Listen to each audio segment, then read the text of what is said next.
بسم اللہ الرحمن الرحیم۔ قال رسول اللہ صلی اللہ علیہ وآلہ وسلم کلمۃ حق امام سلطان جائر۔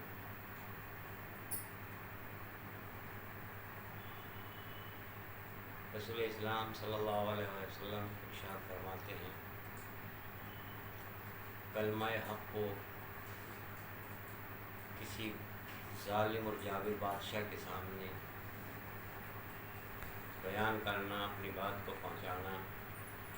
اس کے سامنے حق بات کہنا سب سے بڑا جہاد ہے۔ میدان کے اندر لوگوں کے ساتھ میں مل کر، ایک گروہ کے ساتھ مل کر جہاد کرنا آسان ہے، مگر انسان کا کسی بادشاہ کے سامنے، ظالم کے سامنے حق بات کا کہنا بہت مشکل کام ہے۔ آج کی تاریخ جو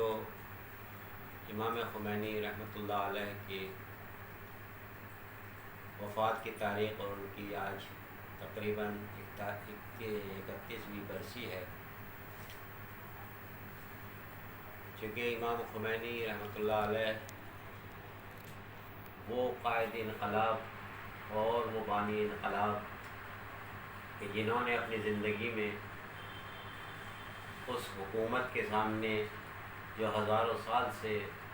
برسر اقتدار تھی اور لوگوں پر ظلم و زیادتی، اور صرف وہ تنہا نہیں بلکہ اس کے ساتھ میں بڑی بڑی سپر پاور طاقتیں اور نہ جانے کتنی ایسی طاقتیں تھیں جو اس کا ساتھ دے رہی تھی، مگر اس مرد مجاہد نے اس ظالم اور جابر حکومت کے سامنے، جسے شاہ پہلوی کے نام سے یاد کیا جاتا ہے،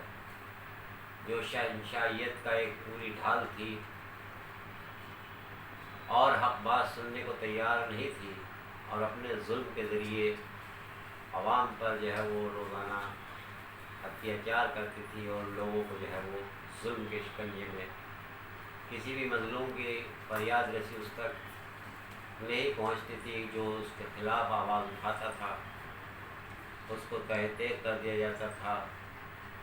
مگر امام خمینی رحمۃ اللہ علیہ نے اس جابر اور ظالم حکومت کے سامنے اپنی آواز کو بلند رکھا، جبکہ پریشانیاں اٹھائی، مشکلیں اٹھائی اور دربدری کی زندگی جو ہے وہ برداشت کی۔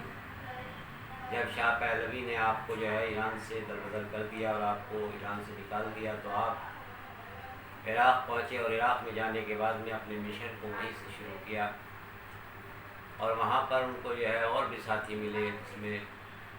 شہید باقر الصدر اور دیگر افراد بھی ان کے ساتھ۔ ایسا نہیں ہے کہ صرف امام خمینی کی اکیلی آواز تھی، بلکہ علماء حق ان کے ساتھ تھے اور ان کا ساتھ دینے کے لیے ہر زمانے میں ساتھ رہے، ورنہ ایسا نہیں ہے کہ ایک انسان باہر بیٹھ جائے اور اندر کوئی موجود نہ ہو تو مشن کس طرح چلے گا۔ امام خمینی کی آواز پر کہنے کے لیے ایران کے اندر نہ جانے کتنے انقلابی موجود تھے اور کتنے لوگ موجود تھے جو امام خمینی کی آواز کو بلند کرتے تھے۔ فتویٰ اور حکم امام خمینی کا ہوتا تھا، مگر نشر کرنے کے لیے ایران کے عوام میں وہاں کے علماء اور وہاں کے ان کے طلاب اور شاگرد اس کام کو انجام دیتے تھے جو اپنی موت کی پرواہ نہیں کرتے تھے۔ جبکہ اتنی بڑی شہنشاہیت جو شاہ پہلوی چلا رہا تھا، جس کے ساتھ میں امریکہ، اسرائیل اور نہ جانے کتنی قوتیں ایسی تھیں، اور حتیٰ کہ روس جیسی طاقت جو ہے سپر پاور طاقت، اس وقت روس کے ٹکڑے نہیں ہوئے تھے اور اس کا سورج وہ تھا کہ جو غروب نہیں ہوتا تھا، مگر امام خمینی نے اپنی آواز کو نہیں دبنے دیا اور اپنی آواز کو بلند رکھا، اور اللہ کا وعدہ ہے کہ جب ہمارے نمائندے ہم اپنی آواز کو بلند رکھتے ہیں تو ایک دن حق کا جو ہے بول بالا ضرور ہوگا۔ آپ یہ مت دیکھیں کہ کمیت میں کتنے ہیں، کتنے آپ افراد ہیں، بلکہ یہ دیکھیں کہ حق بات کہہ رہے ہیں یا نہیں کہہ رہے ہیں۔ اگر حق بات ہے تو پھر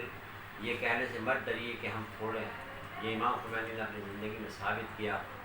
جبکہ اکثر لوگ منحرف اور ایسی زندگی گزار رہے تھے ایسے شرط کی جنہیں دین کی کوئی پرواہ نہیں تھی، مگر امام خمینی کا وہ پیغام جب پہنچتا تھا، اور ایک وقت وہ آیا جب صدام حسین کو بھی شاہ پہلوی نے جو ہے ورغلایا، اور ورغلانے کے بعد میں امام خمینی کو اس کے بعد عراق سے بھی دربدر ہونا پڑا، یہ مرد مجاہد وہاں سے چلنے کے بعد میں کویت پہنچے اور پہنچنے کے بعد میں وہاں بھی مستقر اور استقرار نہیں رہنے دیا، مگر اس مرد مجاہد نے، لیکن کیا قوت تھی، کیا طاقت تھی، کیا سیرت تھی امام خمینی کی۔ ہم یہی کہتے ہیں کہ اگر انسان کا کردار ہوتا ہے، انسان کی سیرت ہوتی ہے، تو پھر انسان کے لیے معصوم ہونا بھی شرط نہیں ہے، بلکہ سیرت وہ ہے کہ جو معصومانہ ہوتی ہے، تو پھر انسان کسی بڑی سے بڑی قوت اور طاقت سے نہیں ڈرتا ہے۔ معصوم جو اللہ کی طرف سے آئے ہیں صرف وہ معصوم ہیں، مگر ہمارے علماء نے بھی وہ تقریر اور وہ عمل پیش کیا ہے کہ جس کی مثال نہیں ملتی۔ بتلایا جاتا ہے، ان کی ہسٹری میں ہے کہ جس وقت آپ کو گرفتار کر کے لے کے چلنے لگے تو جو فورس اور جو پولیس ان کو گرفتار کر کے لے کے جا رہی تھی، تاریخ لکھتی ہے ان کے واقعات میں کہ وہ کانپنے لگی، وہ تھرتھرانے لگی۔ میں نے کہا میرے ہاتھ میں نہ بندوق ہے، نہ کوئی اسلحہ ہے، پھر تمہارے اندر یہ خوف اور یہ ہراس کیوں ہے؟ تمہیں کس چیز کا ڈر ہے؟ کہ نہیں معلوم کہ جس وقت سے آپ کو دیکھا ہے ہمارے اندر یہ خوف پیدا ہوا، لہذا اگر اللہ کی راہ میں کام کرتا ہے تو پھر دشمن کے دل میں جو ہے اللہ روک ڈال دیتا ہے، اللہ خوف ڈال دیتا ہے۔ لہٰذا وہاں پر پہنچے اور اس کے بعد وہاں بھی جب چونکہ جہاں بھی امریکہ اور اسرائیل اور شاہ پہلوی کا اثر و رسوخ تھا، لہٰذا آپ جو ہے وہاں پر مستقل نہیں رہ سکے۔ وہاں سے بھی ایک دن آپ کو جو ہے در بدر کیا گیا اور آپ جو ہے وہاں سے فرانس پہنچے، اور فرانس پہنچنے کے بعد میں امام خمینی نے اپنے مشن کو دبنے نہیں دیا۔ یہ نہیں کہ فرانس جیسی حکومت میں پہنچنے کے بعد میں اپنی آواز کو دبنے دیا ہو، بلکہ امام خمینی رحمۃ اللہ علیہ نے اپنی آواز کو وہیں سے بلند کیا، اور ایک وقت وہ آیا جو تاریخ نے اس موڑ پر لا کے کھڑا کر دیا کہ ایک روز امام خمینی کا وہ فتویٰ جو مشہور فتویٰ تھا، اور امام خمینی نے کہا کہ آج لوگوں سے کہو کہ گھر سے باہر نکل جائیں، اور میری عوام سے یہ اپیل کی جائے کہ تمہارے قائد نے کہا ہے کہ آج کوئی انسان بھی گھر کے اندر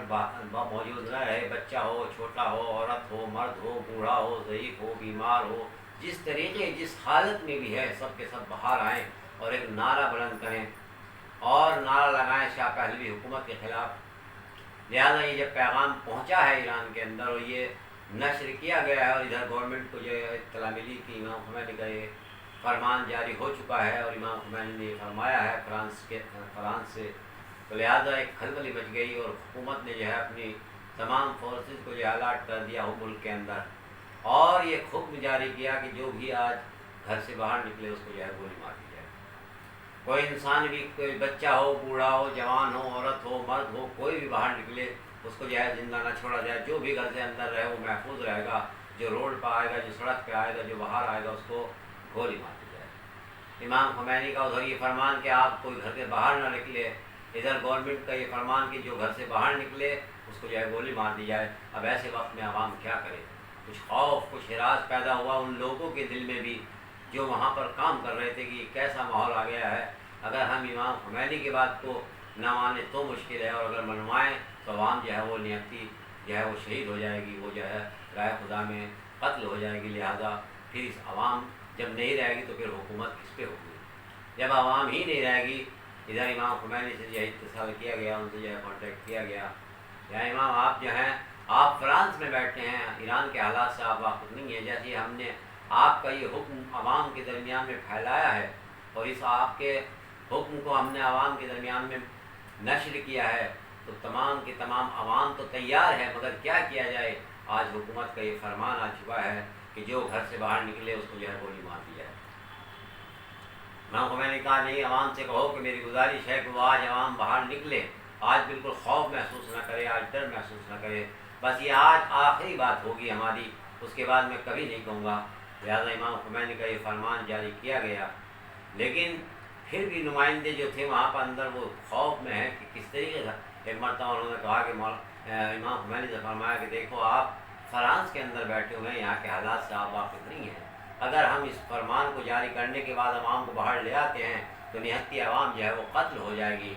ایک مرتبہ امام خمینی نے کہا اچھا ٹھیک ہے، اگر ایسی بات ہے یہ حکم میرا نہیں ہے، یہ میرے امام کا حکم ہے، لہٰذا اس کو جو ہے تم نشر کرو، اگر کوئی مانتا ہے تب ٹھیک ہے، نہیں مانتا ہے تب ٹھیک ہے۔ جیسے ہی یہ بات ایران کے عوام کے درمیان پھیلائی گئی، ایک مرتبہ وہ عوام جو گھروں میں بیٹھی ہوئی تھی باہر نکلی، اور جیسے ہی باہر نکلے تو دنیا نے دیکھا کہ وہ شاہ پہلوی جس کے ساتھ میں بڑی بڑی عظما طاقتیں جنہیں کہا جاتا تھا اس وقت کی بڑی بڑی طاقتیں جو اس کا ساتھ دے رہی تھی، ایک مرتبہ وہ شاہ پہلوی وہاں سے فرار کر گیا اور انقلاب اسلامی برپا ہو گیا۔ مگر کیسا مجاہد تھے امام خمینی، جس وقت ایران کے اندر آئے ہیں اور آنے کے بعد میں ایک مرتبہ ان سے کہا کہ آپ پارلیمنٹ میں جا کے بیٹھیں، آپ کو گھر اچھا دیا جائے، کہا نہیں مجھے اس لیے نہیں آیا ہوں کہ میں حکومت کروں، میں تمہارے اوپر جو ہے تسلط حاصل کروں، میں تمہارے اوپر بادشاہت بناؤں، بلکہ جس کو تم چاہتے ہو، جس کو تم بہتر سمجھتے ہو، حکومت کے لائق سمجھتے ہو، اس کو چنو، مگر جس کو چنو وہ دیندار ہونا چاہیے، وہ مذہب کا پابند ہونا چاہیے۔ اس کے بعد سے امام خمینی کی قیادت میں انقلاب آیا، اور اس انقلاب نے کتنی کروٹیں لی ہیں، کتنا یہ انقلاب آگے بڑھا ہے کہ آج دیکھیں کہ وہی خط، وہی روش، وہی راستہ جو امام خمینی نے بتلایا تھا، امام خمینی کی رحلت کے بعد لوگ سمجھ رہے تھے کہ انقلاب ختم ہو جائے گا، انقلاب تہس نہس ہو جائے گا، کیونکہ انقلاب کے بعد امام خمینی جیسی شاید کوئی شخصیت نہیں ہوگی، مگر ہمارے لاکھ السلام ہو اس رہبر معظم پر، سید علی خامنہئی پر، کہ جنہوں نے امام خمینی کے بعد وہی کردار، وہی سیرت پیش کی ہے، وہی عمل پیش کیا ہے جو امام خمینی کا عمل تھا، وہی کردار پیش کیا ہے، اور جس طریقے سے امام خمینی نے جن لوگوں سے کہا تھا کہ ان سے ملنا نہیں ہے، امام خامنہئی نے وہی کام کیا۔ آج دیکھ لیں کہ ورلڈ وار کے بعد جب سے عالمی جنگ ہوئی ہے، اس کے بعد سے امریکہ کی طرف کسی نے ایک انگلی اٹھا کر نہیں دیکھی ہے، مگر ہمارے لاکھ السلام ہوں جرم جرتوں پر، جس نے ادھر جو ہے سے تیر نہیں، انگلی نہیں، بلکہ ان کی طرف جو ہے میزائل پھینک کے بتلایا کہ ہم جو ہیں تم سے ڈرنے والے نہیں ہیں، ہمارے پاس دنیا کی طاقت چاہے کمزور ہو مگر الہی طاقت ہمارے پاس۔ دیکھا اب پوری دنیا نے دیکھا، اور آج تک، اور اس سے جو ہے ملکوں کو ہمت دی ہے امام خامنہئی نے کہ دیکھو تم اس کو سپر پاور مت سمجھو، سپر پاور وہ ہے جس کے ساتھ اللہ ہوتا ہے۔ ہمارے سامنے بدر و احد کی جنگیں ہیں کہ جہاں پر مسلمان کمزور تھا، مسلمان ضعیف تھا، نہ ہتھیار تھے، نہ اسلحہ تھا، نہ گھوڑے تھے، بھوکے ننگے انسان جن کے پاس کچھ بھی نہیں تھا، بیچاروں کے پاس صحیح پہننے کو لباس بھی نہیں تھا، مگر جس وقت بدر کے اندر گئے ہیں جیت کا صحرا لے کر آئے ہیں۔ کیوں؟ کیونکہ ان کے پاس خلوص تھا، ان کے پاس عمل کا خلوص موجود تھا، ان کے پاس اخلاص موجود تھا۔ تو اگر اخلاص موجود تو ہمارے پاس آج قائد ہے، اس کے پاس بھی اخلاص موجود ہے۔ لہذا ہم اس موقع پر تمام امت ایران کو تعزیت پیش کرتے ہیں امام خمینی کی برسی پر، اور یہ واقعاً بہت ہی بڑا خسارہ تھا، لیکن ہمارے درود السلام ہو اس سید رہبر پر کہ جس نے اس مشن کو آج تک قائم و دائم رکھا ہے، اور وہ سپر پاور طاقت جو امریکہ کہا جاتا ہے آج بھی اس سے اسی طریقے سے ڈرتا ہے جس طریقے سے کل امام خمینی سے ڈرتا تھا۔ وآخر الدعوانا الحمد للہ۔